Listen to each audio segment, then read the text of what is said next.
Each and every one of us is related. We're related to all the things around us, and there is no separation. That is only a lie. The truth is, we are all the people of our Mother Earth. It is so crucial that people are retaking the streets of Paris and of France, and will do so more and more in the days to come. We're here because tomorrow we're going to do some civil disobedience.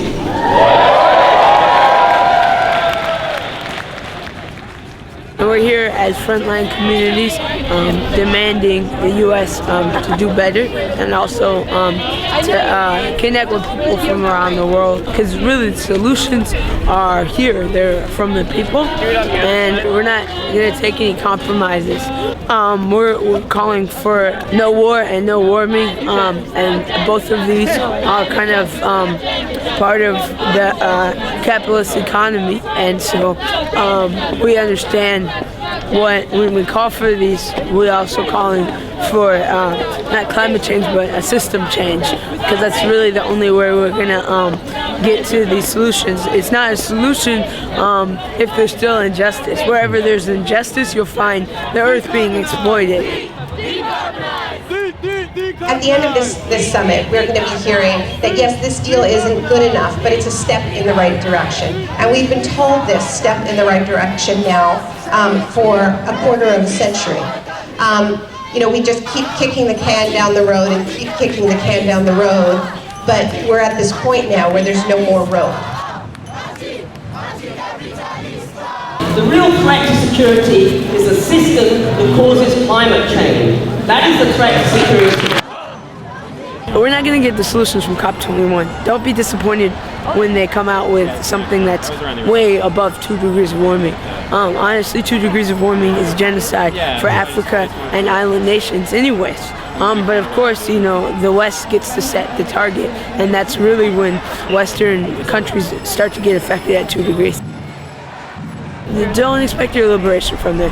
We are the solutions. We the people, like, we can save ourselves, and we really need to work from the ground up, and that's really the only place I've seen solutions. So I think it's really important that people start to mobilize. We need to both stop and blockade the extraction and transportation of fossil fuels, because we have to keep it in the ground, as well as we need to make sure that we start to build the new. We start to build the new, and that when we build the new, it does not bring any of the systems of oppression, otherwise it's not a solution. We cannot include patriarchy, we cannot include racism or capitalism. It's really important that we get away from that when we start to build the new solutions, so we can show everyone what is possible.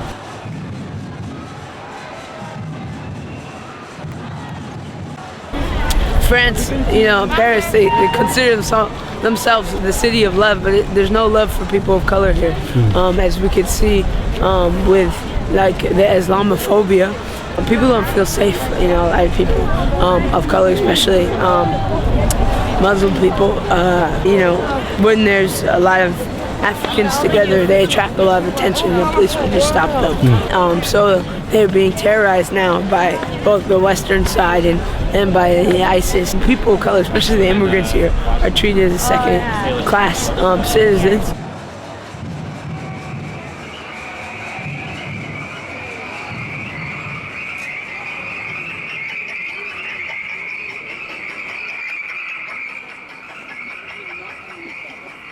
We know that the deal that will come out of this summit will be inadequate.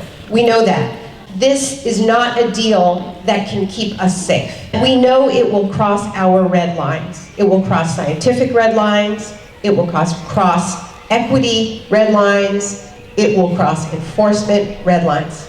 So on the 12th, people are going to be out there saying that. We're going to be saying, we're going to be defining what our red lines are. We are not going to let this self-congratulatory photo op stand. And at that tone, you will open your red umbrella, and you will take to the street, and you will mark a red line. This line will be drawn with our bodies, with red umbrellas and red flowers. The samba band will play. We have a 60-strong brass band which will pain.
So the salmon is life.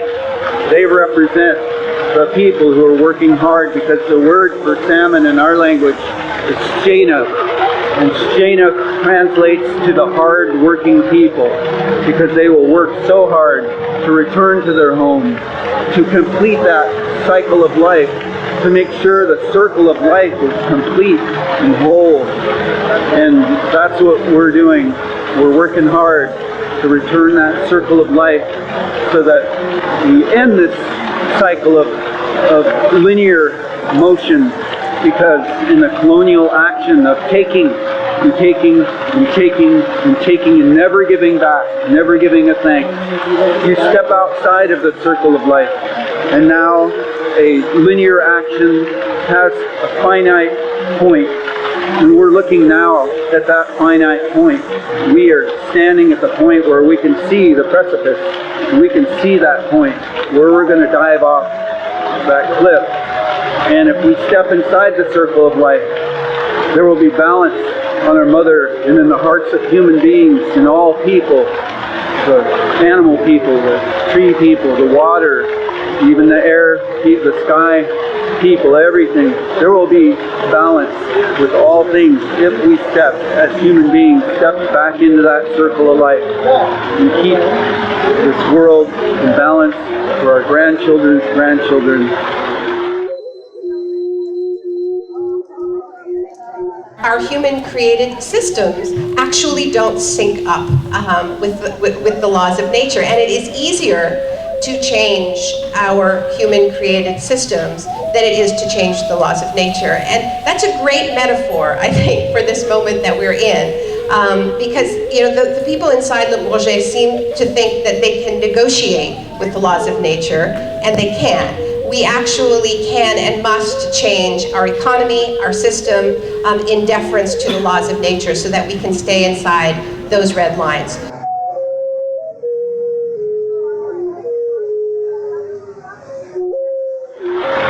Now, today, we must survive. As Native people, we didn't even have the concept of survival. We had the concept of thriving. And so today, we look around the world and people are just surviving, because that basket, tight-woven basket of love and helping and lifting each other up inside of a true community and a true society of caring is missing. And so these teachings will allow us to rebuild our society. Each and every one of us carries wisdom. Each and every one of us as human beings has the ability to think from right here, and each and every one of us has a gift. So these ideas need to be shared and bring them to the hearts of the children, so that we understand who we are and what our role is in this life and why we came to this earth. We came here to touch our mother, to be close to her, and to heal, because it's obvious we are broken.